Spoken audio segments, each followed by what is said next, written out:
নিরস্ত্রের গায়ে আঘাত করতে নেই। অর্জুন থেমে গিয়েছিলেন।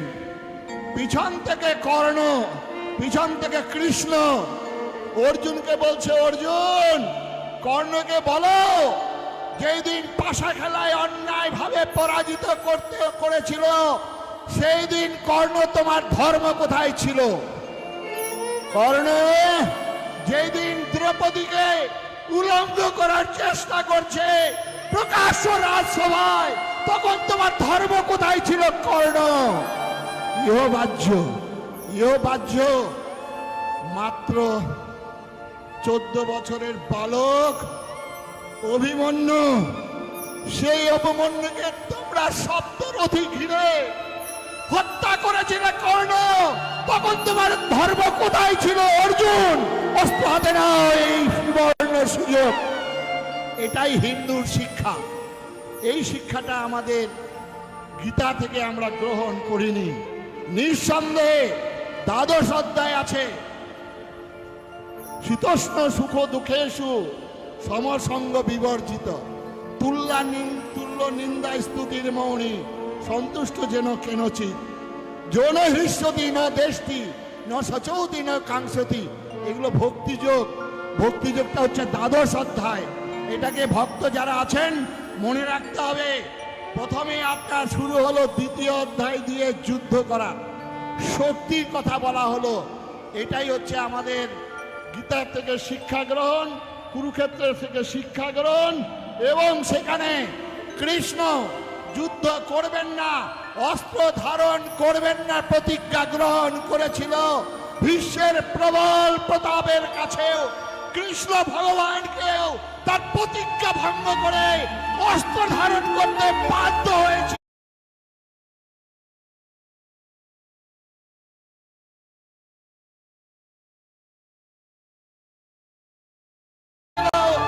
এইটা আজকে হিন্দুদের শিক্ষা গ্রহণ করতে হবে কৃষ্ণের জীবন থেকে। তাই আসুন, আজকে হিন্দু রাজ্য প্রতিষ্ঠা হয়েছে, আমাদের দায়িত্ব কর্তব্য শেষ নয়।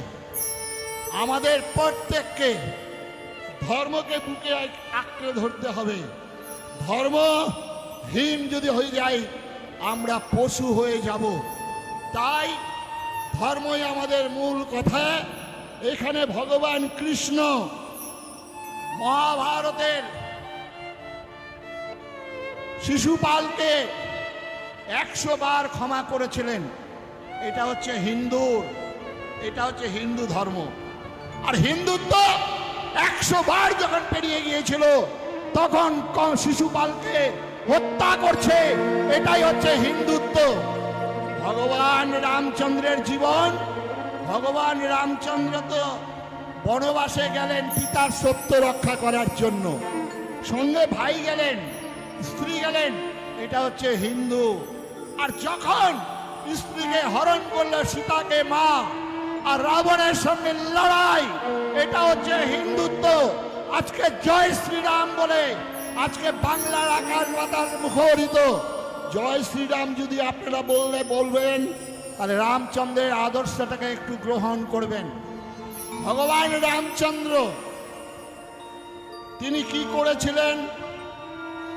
বনবাসে গিয়ে আদিবাসী, বনবাসী, গিরিবাসী ভাইদেরকে সংগঠন করেছিলেন, তাদের এঁঠো খেয়েছিলেন, তাদের সঙ্গে বন্ধুত্ব করেছিলেন, তবে মা সীতাকে উদ্ধার করেছিলেন।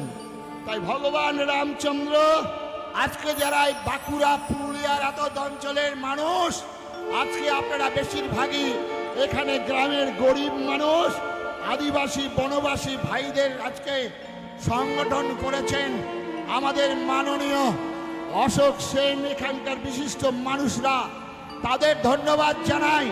আপনারা প্রত্যেকে আপনার বাড়ির পাশে যে একটা গরিব মানুষ আছে তার খোঁজ নিন।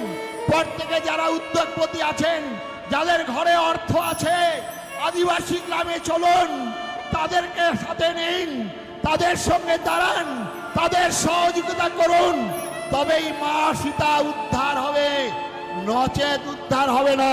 বিবেকানন্দ বলেছেন, একজন খ্রিস্টান হয়ে যাওয়া মানে সংখ্যা কমে যাওয়া নয়, ভারতের শত্রুতে পরিণত হওয়া। আজকে আপনারা যাবেন মিজোরাম, অরুণাচল, নাগাল্যান্ড, যে নাগাল্যান্ডে নাগা ভূমি, ভীমের বিয়ে দেওয়া হয়েছিল ওই হিড়ম্বার সঙ্গে, অর্জুনের বিয়ে দেওয়া হয়েছিল মণিপুরের কন্যার সঙ্গে, লবকুশের বিয়ে দেওয়া হয়েছিল কাশ্মীরের মেয়েদের সঙ্গে। বিরাট মহাভারতে রচনা করেছিলেন ভগবান শ্রীকৃষ্ণ বৈবাহিক সূত্রে। আজকে আপনারা মণিপুর, মিজোরাম, নাগাল্যান্ড সব খ্রিস্টান হয়ে গেছে, কারণ আমাদের হিন্দু সমাজ তাদেরকে ভাই বলে ডাকেনি। কেন রামচন্দ্র কেন আদিবাসী বনবাসী ভাইদেরকে নিলেন? কেন কলকাতায় শিক্ষিত মানুষগুলোকে নিলেন না? তাহলে তো নিতে পারতেন। রামচন্দ্র তো বলতে পারতেন, তার বাবাকে খবর দিতে পারতেন অযোধ্যায়, দশরথকে কিংবা ভরতকে তার শিক্ষিত সৈন্যদের নিয়ে আসতে পারতেন। কেন শিক্ষিত মানুষগুলোকে নেননি? আজকে এই এতগুলি মানুষ যদি কলকাতার বুকে সমাবেশ করতে হতো, তাহলে প্রথম তাদের খাবারের ব্যবস্থা, তারা জিজ্ঞাসা করত, আপনার সঙ্গে আমরা যাব যুদ্ধক্ষেত্রে, তাহলে আমাদের কি খেতে দেবেন? তারপরে জিজ্ঞাসা করত, আমাদের পেচ্ছাপ পায়খানা করার কি ব্যবস্থা আছে? তারপরে জিজ্ঞাসা করত, আমরা যে লড়াই করব কি অস্ত্র দেবেন আমাদের হাতে? রামচন্দ্রের পক্ষে সম্ভব ছিল না খাবার দেওয়ার ব্যবস্থা। তাই আদিবাসী বনবাসী ভাইরা গাছের ফলমূল খেয়ে জীবন ধারণ, আর তাদের পেচ্ছাপ পায়খানার জন্য আলাদা কোনো ব্যবস্থা করতে হয়নি। মাঠে প্রান্তরে জঙ্গলে তারা পেচ্ছাপ পায়খানা করেছিলেন। অস্ত্রের জন্য আধুনিক অস্ত্রের প্রয়োজন হয়নি। গাছের ডাল, পাহাড়ের পাথর নিয়ে তারা রামচন্দ্রের সঙ্গে লড়াই করে মা সীতাকে উদ্ধার করেছিলেন। রামচন্দ্রের এই শিক্ষা গ্রহণ করে আপনাদের পাশের বাড়ির মানুষটার একটু খোঁজ করুন। সেদিন রাবণ এক এক করে তার শতপুত্র মৃত্যু, সমস্ত সোনারা মারা গেছেন, একমাত্র কুম্ভকর্ণ জেগে আছেন। কুম্ভকর্ণ 6 মাস ঘুমিয়ে থাকেন, 6 মাস জেগে থাকেন। এই কুম্ভকর্ণকে জাগাবার জন্য রাবণ তার সেনাপতি সৈন্যদের পাঠালেন। সৈন্যরা ঢাক বাজাচ্ছেন, আগুন জ্বালাচ্ছেন, জলের মেশিন কানের মধ্যে ঢুকিয়ে দিয়েছেন, তবুও কুম্ভকর্ণের ঘুম ভাঙছে না। আগুন জ্বালিয়ে কানের ভিতরে ঢুকিয়ে দিয়েছেন, কুম্ভকর্ণের ঘুম ভাঙছে না। রাবণ খুব চিন্তান্বিত হয়ে স্বয়ং রাবণ উঠে গেলেন। উঠে গিয়ে কুম্ভকর্ণের সামনে দাঁড়িয়ে বলছেন, कुंभकर्ण भैया तुम देखो तुम्हारा पास कौन आया था? स्वयं तुम्हारा दादा, स्वयं तुम्हारा भैया आया था रावण। कुंभकर्ण जेगे गेल। আমরা হিন্দু সমাজ আমরা বহুদিন যাবত আমরা ভাই বলে ডাকিনি, তাই তো মহাপ্রভুর আবির্ভাব আর তাই ভগবান রামচন্দ্রের আবির্ভাব। তাই তো আমার রবীন্দ্রনাথ বলেছেন, হে মোর দুর্ভাগা দেশ, যাদের তুমি করেছ অপমান, অপমানে হতে হবে তাদের সবার সমান। মানুষের পরশের প্রতিদিন ঠেকাইয়া দূরে ঘৃণা করিয়াছিলাম মানুষের প্রাণের ঠাকুরে। আমরা ঘৃণা করেছিলাম, তাই আমাদের মধ্যে Sarkar title, Chowdhury title, Mondal title, হাজার হাজার দু পুরুষ তিন পুরুষ আগে তারা আমাদেরই ভাই ছিল। আমাদের ভুলে, আমাদের অত্যাচারে তারা আজকে মুসলিম ধর্ম গ্রহণ করতে বাধ্য হয়েছে। সেদিন ওই সুবুদ্ধি রায়, চৈতন্য মহাপ্রভু সুবুদ্ধি রায় তাকে ওই কারোয়ার জল খাইয়ে দিয়েছিল। যে পুকুরে গরু ধোয়া হয়, সেই গরুর চামড়া ধোয়া হয়, সেই জল খাওয়ানো হয়েছিল ওই সুবুদ্ধি রায়কে। সেই সুবুদ্ধি রায় গিয়েছিলেন কাশ্মীরের পণ্ডিতদের কাছে যে বলো বলো আমি তো অন্যায় করিনি, আমি তো কোনো পাপ করিনি, আমার অজান্তে জোর করে আমাকে কারোয়ার জল খাইয়ে দিয়েছিল। কে আছো কাশ্মীরের পণ্ডিতগণ? আমাকে আশ্রয় দাও হিন্দু ধর্মে।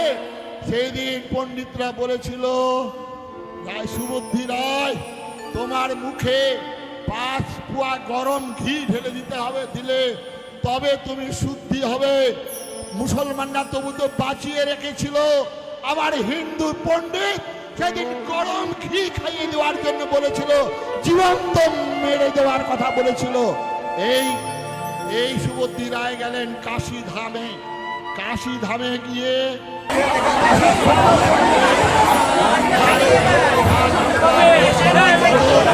দেবী সুরেশ্বরী ভগবতী গঙ্গে ত্রিভুবন তারিণী তরল তরঙ্গে বলে গঙ্গায় তিনি প্রাণ বিসর্জন করবেন।